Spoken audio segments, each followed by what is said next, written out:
Hello, this is Ron Paul with your weekly update for October 10th.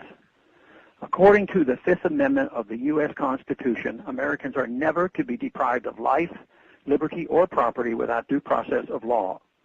The Constitution is not some aspirational statement of values allowing exceptions when convenient, but rather it is the law of the land. It is the basis of our republic and our principled bulwark against tyranny. Last week's assassination of two American citizens, Anwar al-awlaki and Samir Khan, is an outrage and a criminal act carried out by the President and his administration.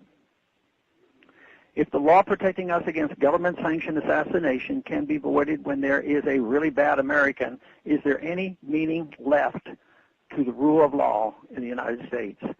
If, as we learned last week, a secret government committee not subject to congressional oversight or judicial review can now target certain Americans for assassination, under what moral authority do we presume to lecture the rest of the world about protecting human rights? Didn't we just bomb Libya into oblivion under the auspices of protecting the civilians from being targeted by their government? Timothy McVeigh was certainly a threat, as were Nidal Hassan and Jared Lee Lochner. They killed people in front of many witnesses. They took up arms against their government in a literal way, yet were still afforded trials. These constitutional protections are in place because our founders realized it is a very serious matter to deprive any individual of life or liberty. Our outrage against even the obviously guilty is not worth the sacrifice of the rule of law. Al-awlaki has been outspoken against the United States, and we are told he encouraged violence against Americans. We do not know that he actually committed any acts of violence.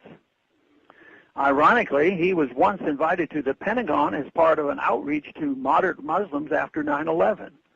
As the U.S. attacks against Muslims in the Middle East and Central Asia expanded, it is said that he became more fervent and radical in his opposition to U.S. foreign policy. Many cheer this killing because they believe that in a time of war, a due process is not necessary, not even for citizens, and especially not for those overseas. However, there has been no formal declaration of war, and certainly not one against Yemen. The post-9/11 authorization for force would not have covered these two Americans because no one is claiming that they had any connection to that attack. Al-awlaki was on a kill list compiled by a secret panel within the President Obama's National Security Council and Justice Department. How many more American citizens are on that list? They won't tell us. What are the criteria? They won't tell us. Where is the evidence? They won't tell us. Al-awlaki's father tried desperately to get the administration to at least allow his son to have legal representation to challenge the kill order. He was denied.